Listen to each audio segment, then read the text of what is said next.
అనకాపల్లి జిల్లా రాజయ్యపేటలో ఉద్రిక్తత కొనసాగుతోంది. బల్క్ డ్రగ్స్ పార్క్ కి వ్యతిరేకంగా మత్స్యకారులు చేస్తున్న నిరసన దీక్ష తీవ్ర ఉద్రిక్తతకు దారితీసింది.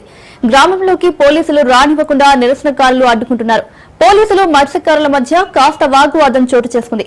పోలీసులకు అడ్డు చెప్పడంతో సీఐ కాస్త సహనం కోల్పోయి చంపుతారా రండి అంటూ నిరసనకారులపైకి దూసుకెళ్లారు. ఫార్మా కంపెనీల ఏర్పాటు వల్ల సముద్ర నీరు కలుషితం చేస్తున్నారని మత్స్యకారులు ఆవేదన వ్యక్తం చేస్తున్నారు.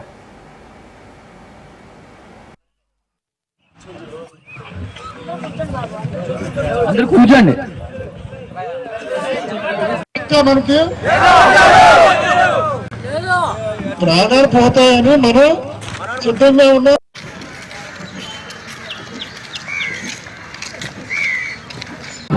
ఈనాటి కార్యక్రమంలో పాల్గొన్న మీరందరికీ పేరు నమస్కారం. గత 11 రోజులు మన విదేశాల్లో నిషేధించేటువంటి పరికర కంపెనీలకు ఏర్పాటు చేయొద్దు.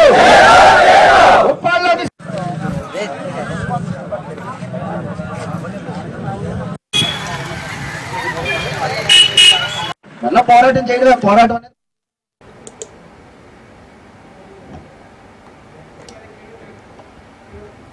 అనకాపల్లి జిల్లా రాజయ్యపేటలో ఉద్రిక్తత కొనసాగుతోంది. బల్క్ డ్రగ్ పార్క్ కి వ్యతిరేకంగా మత్స్యకారులు చేస్తున్న నిరసన దీక్ష ఉద్రిక్తతకు దారితీసింది. గ్రామంలోకి పోలీసులు రానివ్వకుండా నిరసనకారులు అడ్డుకుంటున్నారు.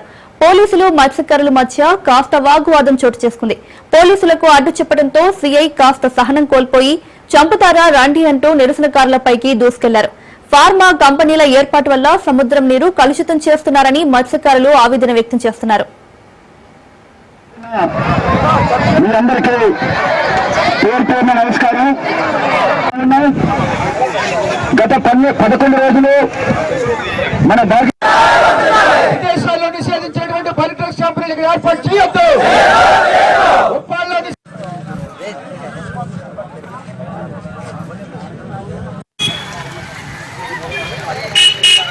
మళ్ళా పోరాటం చేయడం పోరాటం అనేది మన చేతుల్లోనే ఉంటది. ఆ విషయం మన వాళ్ళతో చెప్పవసరం లేదు. జరిగింది.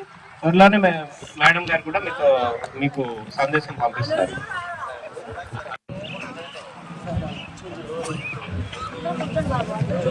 అందరూ కూర్చోండి. మనకి ప్రాణాలు పోతాయని మనం సిద్ధంగా ఉన్నాం.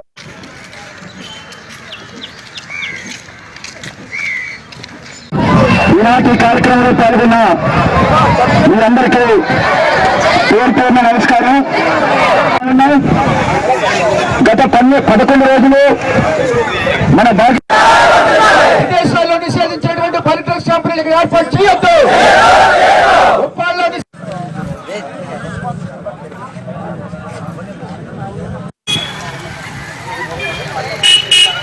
మళ్ళా పోరాటం చేయడం పోరాటం అనేది మన చేతుల్లోనే ఉంటది. ఆ విషయం మన వాళ్ళతో చెప్పవసరం లేదు. జరిగింది. త్వరలోనే మేడం గారు కూడా మీకు సందేశం పంపిస్తారు.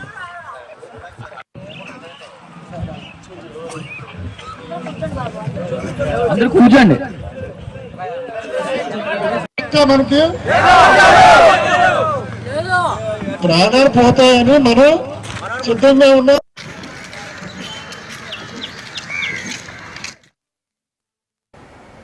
స్థానిక ఎన్నికలపై కాంగ్రెస్ పార్టీ చిత్తశుద్దిని చూపాలని బీజేపీ ఎంపీ రఘునందన్ రావు తెలిపారు. సిద్దిపేట జిల్లా వర్గల్గిరి శ్రీ విద్యా సరస్వతి అమ్మవారిని మెదక్ పార్లమెంట్ సభ్యుడు రఘునందన్ రావు దర్శించుకుని ప్రత్యేక పూజలు చేశారు. ఆలయ ప్రాంగణంలో 10 లక్షల రూపాయల నిధులతో సీసీ రోడ్లకు భూమి పూజ చేశారు. ప్రజల మేలు కోసం కమిషన్లకు ఆశపడకుండా మంచి పనులు, నాణ్యతతో కూడిన పనులను చేయాలని కోరారు. బీఆర్ఎస్ కాంగ్రెస్ లో ఒక నాణెంకు బొమ్మ బొలుసులేనన్నారు. 20 నెలల కాంగ్రెస్ ప్రభుత్వ పాలనలో ఏం చేయాలో అర్థం కాని కన్ఫ్యూజన్ లో ఉందని ఎద్దేవా చేశారు. 10 ఏళ్ల బీఆర్ఎస్ పాలనలో అసమర్థతను, అవినీతిని, కుటుంబ పాలనను ఎండగడతామని కాంగ్రెస్ చెప్పి అధికారంలోకి వచ్చిందని, కానీ ఏం చేస్తోందని ప్రశ్నల వర్షం కురిపించారు. పంచాయతీ ఎన్నికల సమరం మొదలు పెడితే ప్రజలు గ్రామాల్లోని రోడ్లను చూసి బేరీజు వేసి పార్టీకి ఓటు వేయాలని సూచించారు.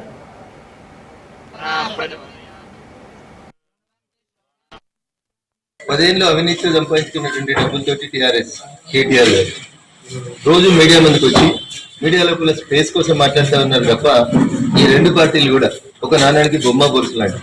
వీళ్ళిద్దరు చేసినటువంటి తప్పుల్ని ప్రజలు గమనించి 20 నెలల కాంగ్రెస్ ప్రభుత్వ పాలనని 10 సంవత్సరాల టీఆర్ఎస్ పాలనని రెండింటిని బేరీజ్ వేసి ఇప్పటి నుంచి పంచాయతీ ఎన్నికల సమరం అంటూ మొదలైతే ప్రజలు దయచేసి పనిచేసేటువంటి ప్రభుత్వానికి ఓటేయాలని విజ్ఞప్తి చేస్తాను. ఏదైనా ఒక రోడ్డు చూస్తే ఏ ఒక్క ఊరికన్నా పోదాం, ఒక్క రోడ్ అన్నా 10 ఏళ్ల నుంచి 10 ఏళ్ల కిందట వేసింది, 5 ఏళ్ల కిందట వేసింది, ఏడాది కింద వేసిన ఒక్క డాంబర్ రోడ్ అన్నా కరెక్ట్ ఉంటే అటు టీఆర్ఎస్ కానీ ఇటు కాంగ్రెస్ కానీ పనిచేస్తున్నాయి అనుకోవచ్చు. మేము వేసిన జాతీయ రహదారులు ఇదే 4 రోజులు వానబడ్డాయి. ఏ ఒక్క జాతీయ రహదారి మీద కనపడదు, ఒక 2 గుంతలు కనబడితే చూపెట్టండి. అది బీటీ రోడే, బ్లాక్ టాప్ రోడే, ఇవి బ్లాక్ టాప్ రోడ్. ఇవి 2 ఏళ్లకు ఒకసారి వేస్తుంది కూడా. నేషనల్ హైవే దిగిన తర్వాత ఒక్క ఊరికి పోయే రోడ్డు గిట్ట మంచిగా ఉంటే కాంగ్రెస్ పార్టీకి ఓటేయాలి. టీఆర్ఎస్ పార్టీ 10 ఏళ్ళు దోసుకున్నారు, వాళ్ళు వేసుకున్నారు రోడ్లు. ఆ రోడ్లు కూడా ఇలా రోడ్లలాగా లేనటువంటి పరిస్థితి. వీళ్ళు వాళ్ళ మీద ఒకరిపైన ఒకరు చెప్పుకుంటూ ప్రజలని అసౌకర్యానికి గురి చేస్తారు. 1 రోజులు వర్షాలు పడితే రాష్ట్రంలో ఒక్క రోడ్డు కూడా పనిచేసేటువంటి పరిస్థితులు లేనటువంటి చూస్తారు. ఏ కాంట్రాక్టర్ కూడా వర్క్ చేయడానికి ముందుకు రానటువంటి అవస్థ. 10 ఏళ్ళు అవినీతితో సంపాదించుకున్నటువంటి డబ్బులతోటి టీఆర్ఎస్. నిర్మల్ జిల్లాలో డబుల్ బెడ్రూమ్ ఇండ్ల కోసం ఆందోళనలు మిన్నంటాయి. ఖానాపూర్లో వర్షంలో తడుస్తూ ఆందోళన చేశారు స్థానికులు. తక్షణమే ఇండ్ల పట్టాలని ఇవ్వాలంటూ డిమాండ్ చేశారు. గత బీఆర్ఎస్ ప్రభుత్వంలో 408 డబుల్ బెడ్రూమ్ ఇండ్లు ఇచ్చి 3 ఏళ్లు పూర్తయినా పట్టాలు ఇవ్వలేదన్నారు. వర్షాన్ని కూడా లెక్క చేయకుండా ధర్నా చేసి తహసీల్దార్ కు వినతి పత్రం అందజేశారు.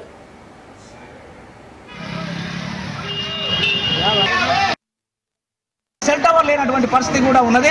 అట్లా ఇప్పటికి కూడా కాలనీకి సంబంధించినటువంటిది ఇప్పటికి నామకరణం కూడా చేయలేదు. అక్కడ కమాన్ కట్టడం తప్పితే ఇప్పటికి నామకరణం చేయలేదు. మరి వైఎస్ఆర్ కాలనీగా ఏర్పాటు చేస్తారో, మరి మేము కాలనీగా ఏర్పాటు చేస్తారో ప్రభుత్వ అధికారులు త్వరలో నిర్ణయం తీసుకొని దీన్ని కూడా ఇవాళ వెంటనే నామకరణం చేయాలని చెప్పేసి మేము డబుల్ బెడ్రూమ్ కాలనీ నివాసులుగా మేము డిమాండ్ చేయడం జరుగుతూ ఉంది. ఇక మేము ఏదైతే ఇవాళ ఈ వర్షాన్ని సైతం లెక్క చేయకుండా ఈ వర్షాలు నానుతూ వచ్చి ఇవాళ తహసీల్దార్ గారికి మనను విన్నవించుకున్నాము. మరి రేపు భవిష్యత్తులో ఖచ్చితంగా 1 వారం రోజులు మేము సమయం ఇవ్వడం జరిగింది. 1 వారం రోజుల తర్వాత మా కార్యాచరణను మళ్ళీ ప్రకటిస్తాం. 1 వారం రోజుల్లో కనుక ఇంటి పట్టాల విషయంలో సరైనటువంటి క్లారిటీ, సరైనటువంటి విధానాన్ని ప్రకటించకపోతే ఇవాళ మొత్తం నేషనల్ ఉన్నటువంటి 61 హైవేను దిగ్బంధం చేస్తామని చెప్పేసి సందర్భంగా హెచ్చరిస్తున్నాం. హైదరాబాద్ లో బీసీ సంఘాల అఖిలపక్ష సమావేశం నిర్వహించారు. ఈ కార్యక్రమంలో బీసీ సంక్షేమ సంఘం అధ్యక్షుడు జాజుల శ్రీనివాస్ గౌడ్, జాతీయ బీసీ దళ్ అధ్యక్షుడు దొండ్ర కుమారస్వామి పాల్గొన్నారు. దశాబ్దాల పోరాటాల ఫలితంగానే తెలంగాణ ప్రభుత్వం 42% రిజర్వేషన్లు కల్పిస్తూ చారిత్రక నిర్ణయం తీసుకుందని జాతీయ బీసీ దళ్ అధ్యక్షుడు దొండ్ర కుమారస్వామి తెలిపారు. సామాజిక న్యాయం కోసం, సమానత్వం కోసం చేసే పోరాటం నేరమా అని ఆయన ప్రశ్నించారు. బీసీ రిజర్వేషన్లపై కుట్రలు చేస్తున్న వారికి ప్రజలు త్వరలోనే ఓటు అనే ఆయుధంతో బుద్ధి చెప్పే రోజులు దగ్గర పడ్డాయని హెచ్చరించారు. రిజర్వేషన్ల పెంపు ఆ బిల్లును 2 బిల్లులను గవర్నర్ ద్వారా రాష్ట్రపతికి పంపించిన విషయం మనందరికీ తెలిసిందే. ఈ రోజు వాటి పరిస్థితి ఏంటి అని ఒక్కసారి ఆలోచన చేస్తే, ఈరోజు రాష్ట్రంలోని బీసీ సంఘాలన్నీ కలిపి ఈరోజు సోమాజిగూడలో ఈరోజు సమావేశం జరిగింది. ముఖ్యంగా జీవో విడుదల పైన ఈ యొక్క సారాంశం జరిగింది.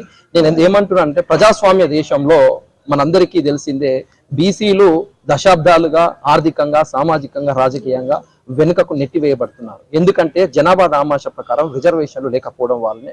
అంతేకాకుండా దశాబ్దాలుగా అణచివేతకు గురవుతున్నారు.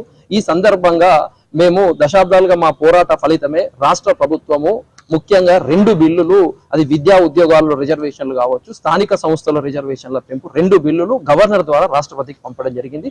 అక్కడ కేంద్రం ఇప్పటికీ ఆ బిల్లు పెండింగ్ లో ఉంచింది. ఆ తదాంతరము మళ్ళీ పంచాయతీరాజ్ చట్టం 2018 సెక్షన్ 280 సవరణ చేస్తూ మళ్ళీ గవర్నర్ దగ్గరికి పంపించాడు. అక్కడ కూడా ఆ బిల్లు పెండింగ్ లోనే ఉంది. అలాంటి సందర్భంలో రాష్ట్ర ప్రభుత్వం ఓ ప్రత్యేక జీవో ద్వారా రిజర్వేషన్లు కల్పించాలని ఒక ఆలోచన, మంచి సంకల్ప బలంతో ముందుకు వచ్చారు. వెంటనే ఇంకా జీవో రిలీజ్ కాకముందే మనందరికీ తెలిసింది, నిన్న కొందరు హైకోర్టును అప్రోచ్ కావడం జరిగింది. దాంట్లో కోర్టు కూడా క్లియర్ గా చెప్పింది, మీరు ఏదైతే ఊహాజనితమైన న్యూస్ పేపర్లలో ఉన్న వార్తల ద్వారా మీరు వస్తే దీన్ని కన్సిడర్ చేయలేమని చెప్పి ఆ కేసును కూడా డిస్మిస్ చేయడం జరిగింది. ఈ సందర్భంగా దశాబ్దాలుగా మేము మా హక్కుల కోసం, రిజర్వేషన్ల కోసం, ఆత్మ గౌరవం కోసం పోరాటం చేస్తున్నారు.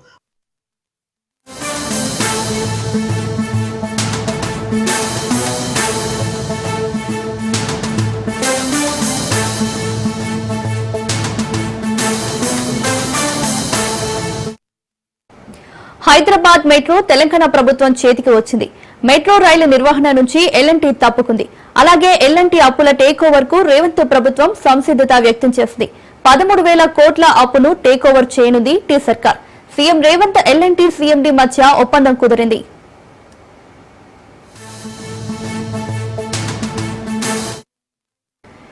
ఇక ఇదే అంశానికి సంబంధించి మరింత సమాచారం మా రిపోర్టర్ రత్నకుమార్ అందిస్తారు. రత్నకుమార్, చెప్పండి.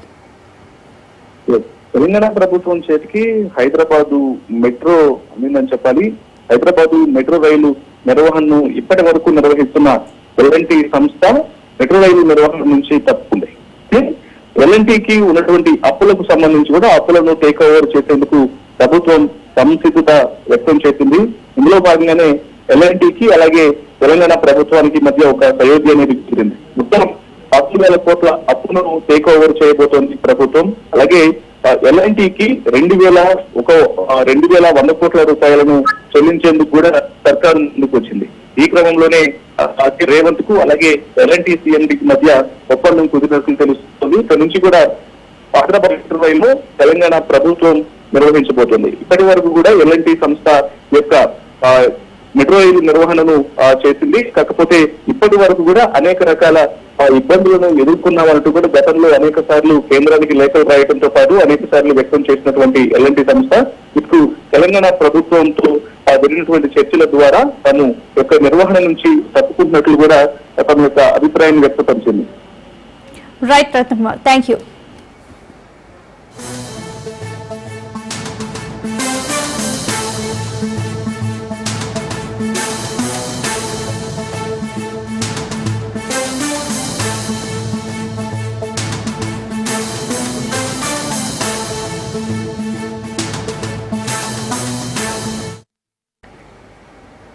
స్థానిక సంస్థల ఎన్నికలు ఎప్పుడు వచ్చినా బీఆర్ఎస్ విజయం సాధిస్తుందని మాజీ సర్పంచుల సంఘం రాష్ట్ర అధ్యక్షుడు లక్ష్మీ నరసింహారెడ్డి అన్నారు. కాంగ్రెస్ పార్టీ బీసీలకు ఇచ్చిన హామీలను నెరవేర్చాలన్నారు. బీసీలకు 42% రిజర్వేషన్ జీవో ఇచ్చి చేతులు దులుపుకునే ప్రయత్నం చేస్తుందన్నారు. సర్పంచులు సొంత డబ్బును గ్రామాల్లో ఖర్చు చేశారని అనేక సార్లు ప్రభుత్వానికి విన్నవించినా పట్టించుకోలేదన్నారు. స్థానిక సంస్థల ఎన్నికల్లో బీఆర్ఎస్ క్లీన్ స్వీప్ చేస్తుందంటున్న లక్ష్మీ నరసింహారెడ్డితో మా ప్రతినిధి Saidulu face to face. Congress party ఎన్నికల సమయంలో బీసీలకు కామారెడ్డి డిక్లరేషన్ ఇంప్లిమెంట్ చేస్తామని ఒక హామీ ఇచ్చింది. సో ఆ హామీ ఇప్పుడు స్థానిక సంస్థల ఎన్నికల నోటిఫికేషన్ ఇవ్వబోతున్నాము, ఒక జీవో ఇస్తాము, ఆ జీవో ద్వారా బీసీలకు 42% రిజర్వేషన్ కల్పిస్తామని చెప్పేసి కూడా చెప్తున్నారు. అసలు ఈ జీవో ఇంప్లిమెంట్ అవుతుందా లేదా ఒక విషయం అయితే, దానిలో భాగంగా గతంలో ఉన్నటువంటి సర్పంచులు కాంగ్రెస్ పార్టీ అధికారంలోకి వచ్చినప్పటికి కూడా ఉన్నప్పటికీ చాలామంది సర్పంచులు తమ యొక్క సొంత డబ్బులు పెట్టుకొని గ్రామాల అభివృద్ధి కోసం ఖర్చు చేశారు. సో అసలు అప్పుడు పరిస్థితి ఏ విధంగా ఉంది, సో ఒకవేళ ఇప్పుడు జీవో తీసుకొచ్చిన తర్వాత కూడా ఇప్పుడు ఎన్నికలు నిర్వహిస్తే ఏంటి పరిస్థితి ఏ విధంగా ఉండబోతుంది? సో ఇదే అంశంపై మనతో మాట్లాడేందుకు సర్పంచుల సంఘం రాష్ట్ర మాజీ అధ్యక్షుడు లక్ష్మీ నరసింహారెడ్డి గారు ఉన్నారు. మాట్లాడదాం. సార్ చెప్పండి, గతంలో మీరు సర్పంచుల సంఘం రాష్ట్ర అధ్యక్షుడిగా ఉన్నారు. బీఆర్ఎస్ పార్టీ అధికారంలో 10 ఏళ్ళు ఉన్నది, తర్వాత అధికారం కోల్పోయిన తర్వాత కాంగ్రెస్ పార్టీ హయాంలో కూడా సర్పంచులుగా అందరు ఉన్నారు. సో చాలామంది అనేక ఇబ్బందులు, అంటే మాకు సొంత డబ్బులు పెట్టి ఖర్చు చేసుకున్నాము, మా బిల్లులు రావడం లేదు అని చెప్పేసి కూడా చాలామంది ఉన్నారు. ఇవాళ మళ్ళా ఒక బీసీలకు ఒక హామీ ఇచ్చింది కాంగ్రెస్ పార్టీ. సో ఒక జీవో తెస్తున్నాము, రిజర్వేషన్లు మార్పు చేయబోతున్నాం అని చెప్పేసి రకరకాలుగా చెప్తుంది. ఏం చెప్తారు ఆ విషయంలో? ఈరోజు తెలంగాణ వ్యాప్తంగా 12,769 మంది సర్పంచులు ఉంటాయి. 2019-2024 ఏదైతే 5 సంవత్సరాల కాల వ్యవధిలో మరి గతంలో ఎన్నడూ చేయని విధంగా చాలా అభివృద్ధి కార్యక్రమాలు చేయడం జరిగింది. మా గ్రామాలు బాగుండాలి, మా మీద నమ్మకం ఉంచి మాకు ఓట్లు వేసారు ప్రజలు. ఒక గ్రామంతో ఇంకో గ్రామం పోటీ పడుతూ అనేకమైనటువంటి అభివృద్ధి కార్యక్రమాలు చేయడం జరిగింది. ఒక రకమైనటువంటి ఆరోగ్యకరమైనటువంటి వాతావరణాన్ని మేము క్రియేట్ చేయడం జరిగింది గ్రామాల్లో. దానికి గాను మాకు దాదాపు ఈ జాతీయ స్థాయిలో ఇచ్చేటువంటి పంచాయతీరాజ్ వ్యవస్థలో ఇచ్చేటువంటి అవార్డులలో ఒక 60% అవార్డులు మాకు తెలంగాణకు రావడం జరిగింది. మాకు దాదాపు ఒక 1,200 నుంచి 1,400 కోట్ల రూపాయలు బకాయిలు ఉన్నాయి మేము చేసినటువంటి అభివృద్ధి కార్యక్రమాలు. సో మా బిల్లులు ఇస్తారు, సరే గవర్నమెంట్ అప్పుడే ఫార్మ్ అయింది, కొంత టైం తీసుకొని ఇస్తుందేమని చెప్పి చాలా రోజులు వెయిట్ చేయడం జరిగింది. కానీ ఈరోజు దాదాపు 20 నెలలు అయిపోతుంది మా టైం అయిపోయి. ఎన్నో హెజిటేషన్స్ చేసినాము, ఎంతో మంది అధికారులను కలవడం జరిగింది, మంత్రులను కలవడం జరిగింది, ఎమ్మెల్యేలు, అదేవిధంగా ప్రిన్సిపల్ సెక్రటరీ, చాలా మందిని చీఫ్ సెక్రటరీ ఇట్లా చాలా మందిని కలిస్తే కూడా ఎక్కడ కూడా మాకు ఏ విధమైనటువంటి ఫలితం రాలేదు. చివరకు ఈ పంచాయతీరాజ్ వ్యవస్థ ఏర్పాటైనప్పటి నుంచి ఒక సర్పంచ్ స్థాయి వ్యక్తి గవర్నర్ కలిసి ఈ ప్రభుత్వం మీద కంప్లైంట్ ఇస్తే అయ్యా మాకు బిల్లులు ఇస్తలేరు, మీరన్నీ పీరో మాట చెప్పి అని చెప్పి అడగలేదు. కానీ మేము పోయి గవర్నర్ గారిని కూడా కలవడం జరిగింది. ఏ విధమైనటువంటి లాభం లేదు. ఈ పంచాయతీ కార్యదర్శులు 20 నెలల నుంచి ప్రత్యేక అధికారుల పాలన చేస్తారు. పాపం వాళ్ళకు వచ్చిన జీతంలో 80 పైసల వంతు ఖర్చు పెట్టి మళ్ళా గ్రామ పంచాయతీలకు పెడతారు. పాపం వాళ్ళు కూడా ఎవరికి చెప్పుకోలేని పరిస్థితి ఉంది. ఈ ప్రభుత్వం ఏమైనా చర్యలు తీసుకుంటే మా మీద కొట్టుడో పోలీస్ స్టేషన్లో పెట్టుడో ఏదైనా చేయగలుగుతుంది. కానీ ఆ అధికారులు ఎవరికి చెప్పుకునే పరిస్థితి కూడా లేదు. మాకు పైసలు ఖర్చు పెట్టినామని కూడా చెప్పుకునే పరిస్థితి లేదు. ఎందుకంటే మనం చెప్తే ఉద్యోగం సస్పెండ్ అయిపోతారు. సో అట్లాంటి దయనీయమైనటువంటి పరిస్థితి ఉంది. ఇవాళ ఎన్నికల్లో ఏం చేసి వాళ్ళు మాకు కుర్చీ దక్కాలి, ముఖ్యమంత్రి సీటు రావాలి, కాంగ్రెస్ ప్రభుత్వం అధికారంలోకి రావాలి. దానికి ఇక ఉన్నవి లేనివి నోటికి వచ్చినవి వాడు చెప్పినవి వీడు చెప్పినవి మొత్తం 420 హామీలు ఇచ్చారు. వాళ్ళ మేనిఫెస్టో చదవడానికనే 2 రోజులు పడుతుంది. అది నేను చదవడానికే ప్రయత్నం చేసిన. మేనిఫెస్టో చదవడానికే 2 రోజులు పడుతుంది. వాళ్ళకు 2 రోజులు మేనిఫెస్టో, మరి గెలిచినాక మేనిఫెస్టో చెప్పారు పబ్లిక్ గెలవాలని చెప్పి. గెలిచినాక కూడా చదవాలి వాళ్ళు మేనిఫెస్టోలో ఏముండదు, దాంట్లో ఏమేమి చెప్పినాం మనం చెప్పిన అయితాయా కావా అని చెప్పి. కామారెడ్డిలో డిక్లరేషన్ అని ఏంటో డిక్లరేషన్లు ఇచ్చారు. అన్ని ఆడోటి ఈడోటి ఏడో పబ్లిక్ను నమ్మేనికి ఇచ్చారు. కామారెడ్డిలో 42% రిజర్వేషన్ బీసీలకు ఇస్తామని అన్నారు. ఈమని చెప్తున్నాం మేము. ఎట్లా ఇవ్వాలి అది? ఇవాళ వాళ్ళకి 120 ఏళ్ళు 130 ఏళ్ళు అనుభవం ఉండదు. కాంగ్రెస్ వాళ్ళకి ఎట్లా ఇవ్వాలన్నా తెలుస్తలేదు. 20 నెలలు పడతా. అది ఇప్పుడు జీవో ఇస్తామని అంటారు కదా, రేపు ఎల్లుంటే జీవో ఇస్తామంటారు కదా. జీవో ఇచ్చి 42% రిజర్వేషన్ ఇచ్చేటట్టు అయితే 20 నెలలు ఎందుకు ఆగిరు? వచ్చిన నెలని ఎందుకు ఇవ్వలే? మీరు తెలివి కల్లోళ్ళు, ఈ భారతదేశాన్ని మొత్తం మలుపుకొచ్చిన వాళ్ళు, మీరు గంట తెలియదా మీకు? 120 ఏళ్ళ అనుభవం ఉన్నోళ్ళు 20 ఏళ్ళ తర్వాత జీవో ఇచ్చి పాస్ అవుతుంది అనుకుంటే అదేందో తొలుత నెలనే ఇస్తే అయిపోగా ఈ 19 నెలలు అయితే ఊర్లు మంచిగా ఉంటుండగా, ఈ అప్పులు కాకపోతుండగా. ఇదంతా ఏంటంటే ఉట్టి జోలి. ఇదంతా సాధ్యం కానటువంటి సిచ్యువేషను. అది అమలు కాదని వాళ్ళకు కూడా తెలుసు. కాకపోతే ఏంటంటే ఇప్పుడు పబ్లిక్లో పోతే ఈపులు సున్నం చేసేటట్టు పలగొట్టేటట్టు ఏదో ఒకటి నేను చేయాలి, ఏదో ఒకటి మళ్ళీ డైవర్షన్ పాలిటిక్స్ చేయాలి. నిజంగానే మీకు చిత్తశుద్ధి ఉంటే నేను ఇవాళ ఒకటే డిమాండ్ చేస్తా ఉన్నాను. ఏదైతే తమిళనాడులో జయలలిత గారు వారి యొక్క సెక్రటేరియట్ను మొత్తం అధికార యంత్రాంగాన్ని మొత్తం ఢిల్లీలో పెట్టి 3 నెలలు కొట్లాడి 9th షెడ్యూల్లో చేర్చి రిజర్వేషన్ తీసుకొచ్చారు. చలో మీరు కూడా చేయరు, మీ వెనక మేము ఉంటాం అబ్బా. ఇలా నెక్స్ట్ జనరేషన్స్ బాగుపడతాయి. మీరు చేయాలనుకుంటున్నటువంటి ఆలోచన ఏదైతుందో నెక్స్ట్ జనరేషన్స్ బాగుపడతాయి. ఆ జనరేషన్స్ కోసం మేము కష్టపడతాం. మేము మీ అంటుంటాం పారి ఢిల్లీకి పోదాం. ఎందుకు రాదు? 2001లో తెలంగాణ కోసం కేసీఆర్ గారు ఒక ముందు అడుగు. థ్యాంక్ యూ అండి లక్ష్మీనరసింహారెడ్డి గారు. చూస్తున్నాం కదా, స్థానిక సంస్థల ఎన్నికల నోటిఫికేషన్ ఎప్పుడు వచ్చినా సరే బీఆర్ఎస్ పార్టీ ఖచ్చితంగా గెలిచి తీరుతుంది. కాంగ్రెస్ పార్టీ అధికారంలోకి వచ్చి 20 నెలలు కావస్తుంది కాబట్టి ప్రజల్లో వ్యతిరేకత ఉంది, రైతులు వ్యతిరేకత ఉన్నది కాంగ్రెస్ పార్టీకి. ఖచ్చితంగా బీఆర్ఎస్ పార్టీని మళ్ళొకసారి అందరూ గ్రామ ప్రజలందరూ కూడా ఆదరిస్తారు. ఖచ్చితంగా స్థానిక సంస్థల ఎన్నికల్లో బీఆర్ఎస్ పార్టీ గెలవబోతుంది. మరోసారి ముఖ్యమంత్రి కూడా కేసీఆర్ కాబోతున్నారని చెప్పేసి కూడా ధీమా వ్యక్తం చేస్తున్నారు సర్పంచుల సంఘం రాష్ట్ర మాజీ అధ్యక్షుడు లక్ష్మీనరసింహారెడ్డి. వీడియో జర్నలిస్ట్ అమర్తో సైదులు రాజు న్యూస్, హైదరాబాద్. తెలంగాణ సచివాలయంలో ఉద్యోగ సంఘం ఆధ్వర్యంలో బతుకమ్మ వేడుకలు ఘనంగా నిర్వహించారు. బతుకమ్మ వేడుకల్లో మంత్రులు సీతక్క, కొండా సురేఖ, మహిళా ఉద్యోగులు పాల్గొన్నారు. మంత్రి సీతక్క, కొండా సురేఖ మహిళా ఉద్యోగులతో కలిసి బతుకమ్మ ఆడారు.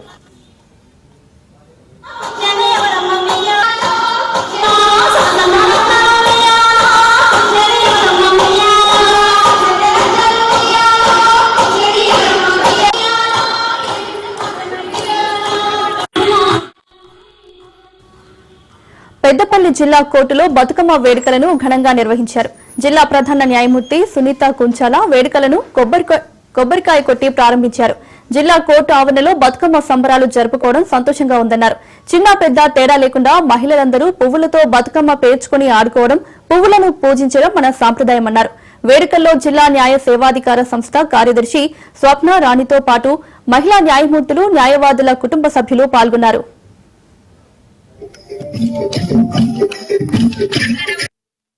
జిల్లా కోర్టు ప్రాంగణంలో విజయదశమి మన నవరాత్రుల సందర్భంగా బతుకమ్మ సెలబ్రేషన్స్ అనేవి ఈ రోజు జిల్లా కోర్టు ప్రాంగణంలో ఆఫీసర్స్, అడ్వకేట్స్, స్టాఫ్ అందరం కలిసి చేసుకోవడం జరుగుతుంది.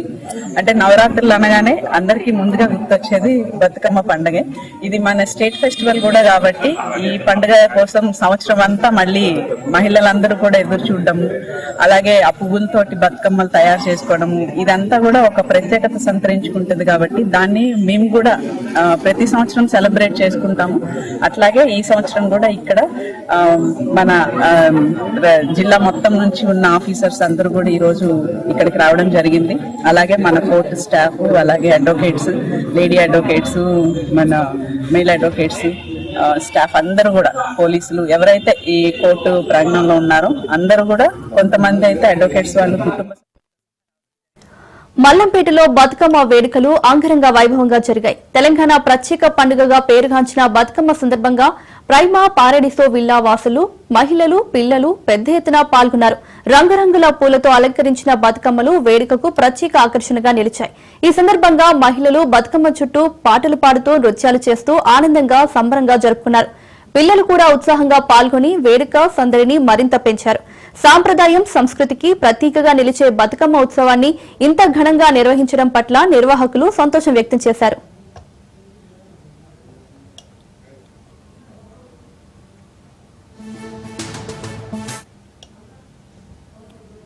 ఉస్మానియా యూనివర్సిటీ ఇంజనీరింగ్ కళాశాలలో బతుకమ్మ వేడుకలను ఘనంగా నిర్వహించారు. విద్యార్థులు, అధ్యాపకులు ఉత్సాహంగా బతుకమ్మ ఆటపాటల్లో పాల్గొన్నారు. తీరొక్క పూలతో పేర్చిన బతుకమ్మలను మధ్యలో ఉంచి బతుకమ్మ పాటలకు అనుగుణంగా నృత్యాలు చేశారు. తెలంగాణ సంస్కృతి సాంప్రదాయాలకు ప్రతీక బతుకమ్మ అన్నారు వక్తలు.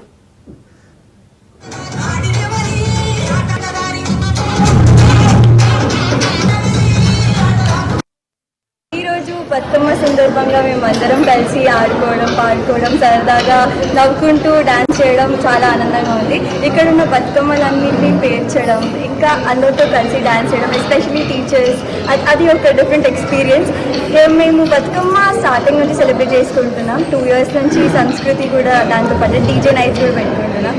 అండ్ ఈ ఆపర్చునిటీ ఇచ్చినందుకు మా టీచర్స్కి అండ్ మా కాలేజ్కి నేను చాలా ధన్యవాదాలు తెలుపుతున్నాను. చరిత్ర గల ఇంజనీరింగ్ గడ్డ మీద ఈరోజు బతుకమ్మ పండగ రంగరంగ వైభవంగా జరుపుకుంటున్నాము. ఇందులో ప్రొఫెసర్స్, నాన్ టీచింగ్ మరియు 500 మంది విద్యార్థులతో ఈ బతుకమ్మ సంబరం ఘనంగా జరుపుకుంటున్నాము. ఈ పండుగ యొక్క ముఖ్య ఉద్దేశం అంటే మా పిల్లలకు నార్మల్గా మనం పువ్వుల్ని దేవుని పూజిస్తాము, కానీ ఈరోజు పువ్వుల్ని ప్రత్యేకంగా పూజిస్తున్నాము. ఇది తెలంగాణ యొక్క సంస్కృతి ఆనవాయితీగా వస్తున్న బతుకమ్మ సెలబ్రేషన్ ఈరోజు మేము ఇంజనీరింగ్ కాలేజ్లో ఘనంగా జరుపుకుంటున్నాము. ఇప్పుడు తెలంగాణకి సింబల్స్ ఆఫ్ తెలంగాణ అంటారు. అంటే అనేకమైన సింబల్స్ ఉన్నాయి, అందులో ముఖ్యమైన సింబల్ బతుకమ్మ. ఈ బతుకమ్మ వల్లే మనకి నిజం చెప్పాలంటే ఒక ప్రత్యేకమైన రాష్ట్రం కూడా వచ్చిందని చెప్పవచ్చు. అంత ప్రాముఖ్యం ఉంది ఈ పండుగకి. ఆ పేరులోనే కూడా మీరు చూడొచ్చు, బతుకో అమ్మ అంటే బతికించే అమ్మ, దేవత అనేది. అంటే ఈ పండుగ చేయడం వల్ల కూడా అందరికీ ఎంతో ఆరోగ్యం. కామారెడ్డి జిల్లా బాన్సువాడలో బీఆర్ఎస్ ఆధ్వర్యంలో ఘనంగా బతుకమ్మ సంబరాలు జరుపుకున్నారు. రంగురంగుల పూలతో బతుకమ్మను పేర్చి పసుపుతో గౌరమ్మను చేసి పూజలు చేశారు. వేడుకల్లో మాజీ మంత్రి సత్యవతి రాథోడ్, మాజీ డిప్యూటీ స్పీకర్ పద్మా దేవేందర్ రెడ్డిలు పాల్గొన్నారు.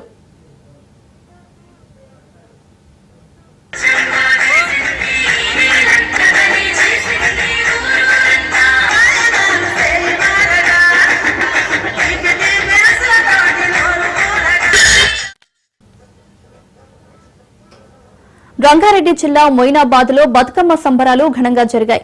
ఈ కార్యక్రమంలో మహిళలు బతుకమ్మ పాటలు పాడి సందడి చేశారు.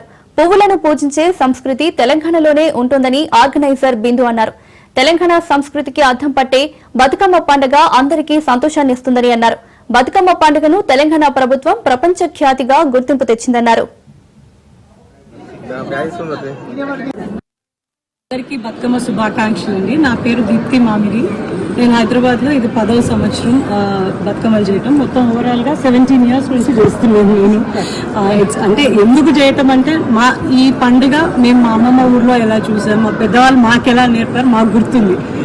మన నెక్స్ట్ జనరేషన్కి ఏదో ఒక సాంప్రదాయం అంతా నేర్పాలన్న చిన్న ఉద్దేశంతో ఈ పండుగ జరుపుతూ ఉంటాను నేను ఎవ్రీ సంవత్సరం.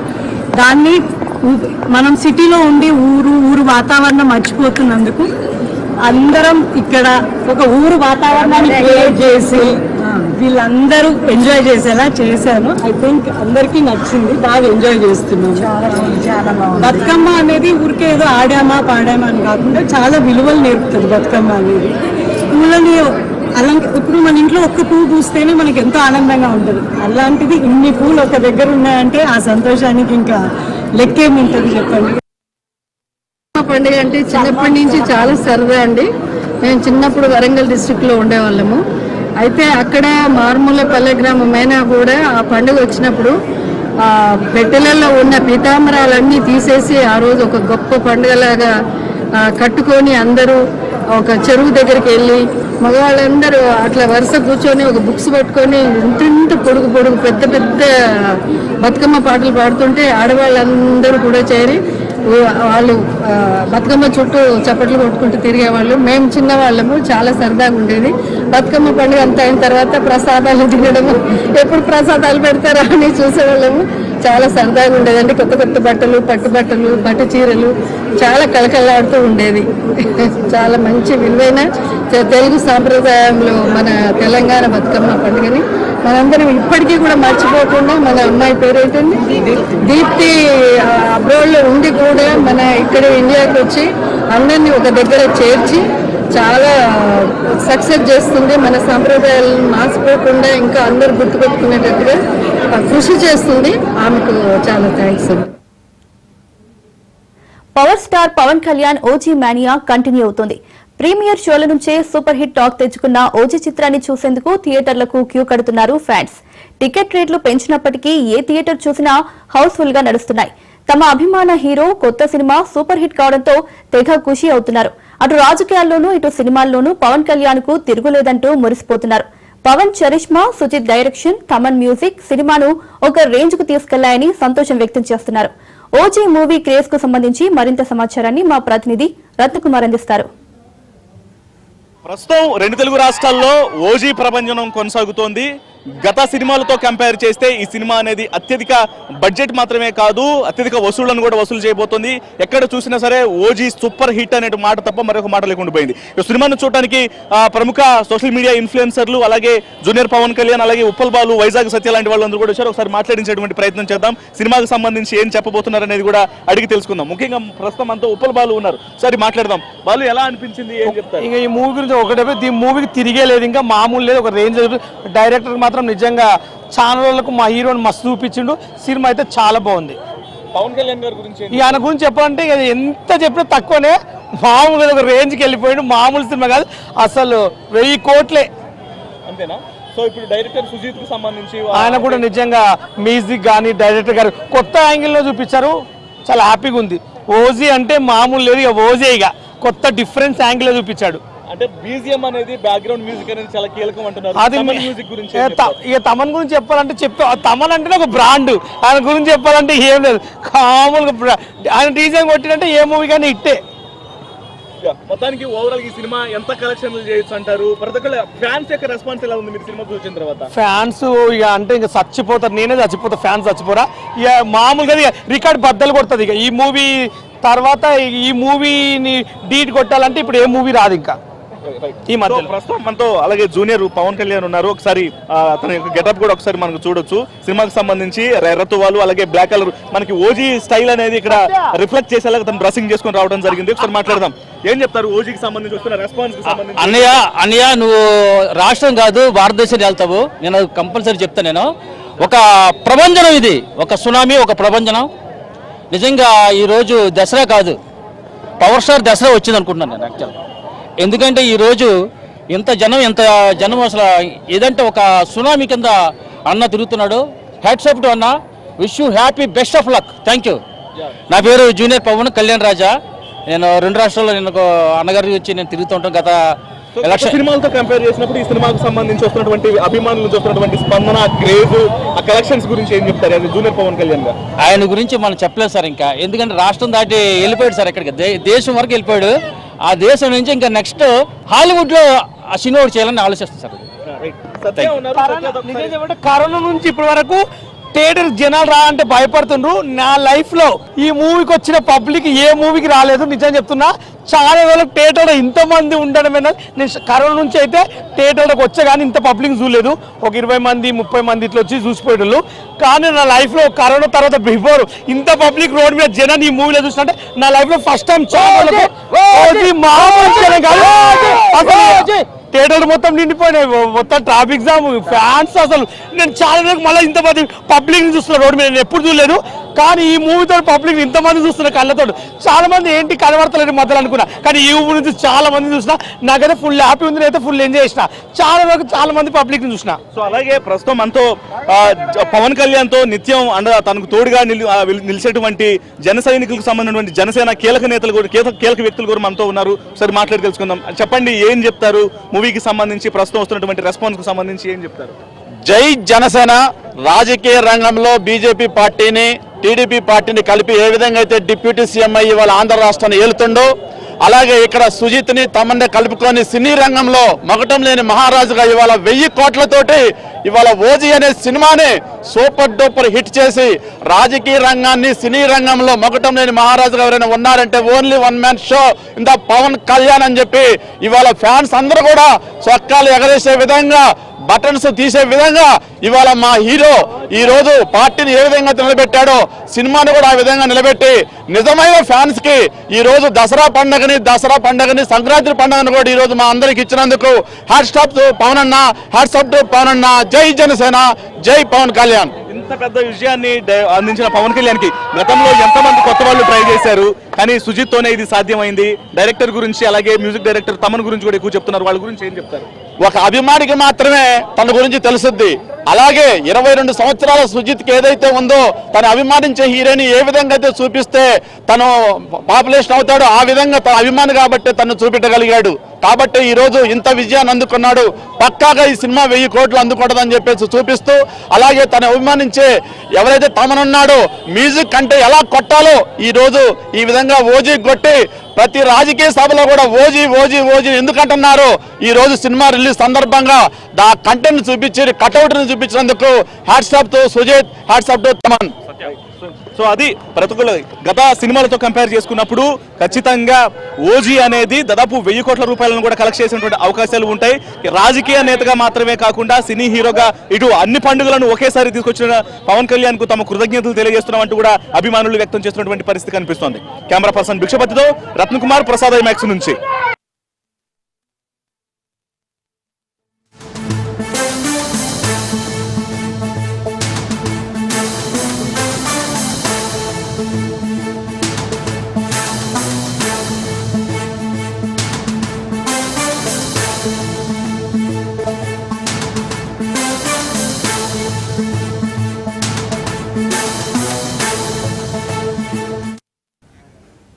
మాజీ ఎమ్మెల్యే కోనేరు కోనప్ప బీఆర్ఎస్ పార్టీలో చేరారు.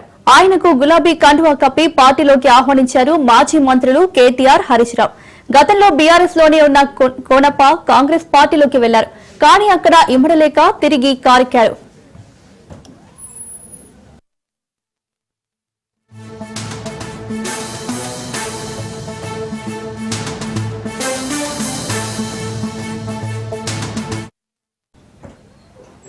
ఇవి బులెటిన్ అప్డేట్స్. చూస్తూనే ఉండండి రాజ్ న్యూస్.